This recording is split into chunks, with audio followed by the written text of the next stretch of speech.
Hello and welcome. Thank you for watching our quick learn about BPA. I'm Karen DeAndre and I'm the Executive Director for Physicians for Social Responsibility Maine Chapter.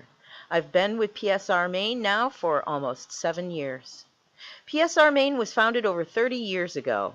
Today, with over 3,000 members statewide, we work on issues relating to toxic chemicals, climate change, and nuclear weapons and their threats to health.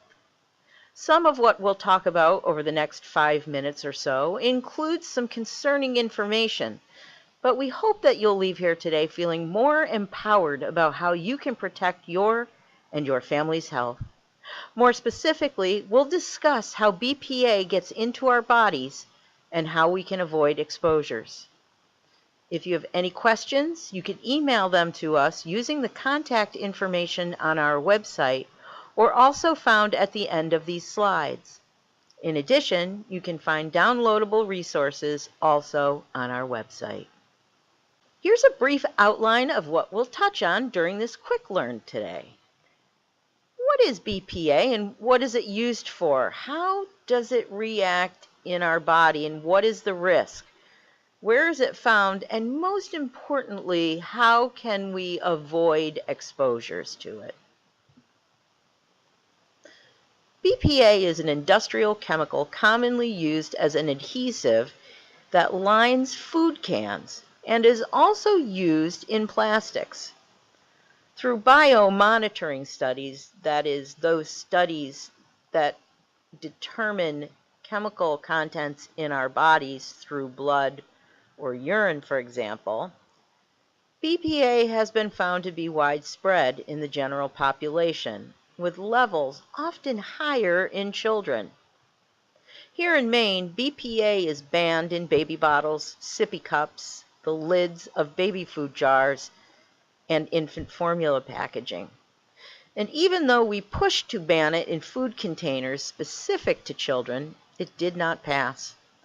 It is often being replaced today by bisphenol S, or BPS, which is also found in thermal paper, that is, cash register receipts. It's that shiny, lightweight paper that we're familiar with. Some studies seem to indicate that BPS may be as bad as BPA or even worse. EDCs actually mimic our body's natural hormones. While this might sound harmless, they actually alter the way hormones work by modifying the hormone receptors and by blocking them. EDCs are linked to a number of diseases. Here are a few associated with EDCs.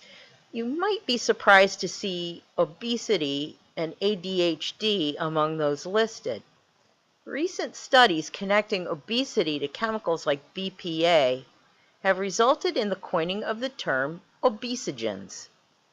While we know that these chemicals are linked to a number of health problems, we don't know how they might interact with other chemicals also in our bodies.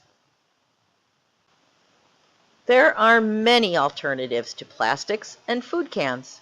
A few examples are shown here, and likely most of us know about these and use them ourselves. Some alternative packaging, like the aseptic packages seen here, are considered safer than BPA and BPS lined cans. The lining in this alternative packaging is polyethylene, which is often considered safe. In Maine, we are often leading the way when it comes to toxic chemicals, but it takes all of us working together. From a hard-fought ban on flame retardants in upholstered furniture to testing well water for arsenic for low-income families, Maine made some good strides toward protecting health last year. 2 bills that PSR Maine also worked on did not pass. One would have further protected employees from harmful chemicals, and the other would have required large manufacturers to report the use of phthalates. Here's a list of resources I mentioned earlier that you can also download from our website. I want to thank you again. We welcome your feedback and questions. please feel free to contact us at Karen@psrmaine.org.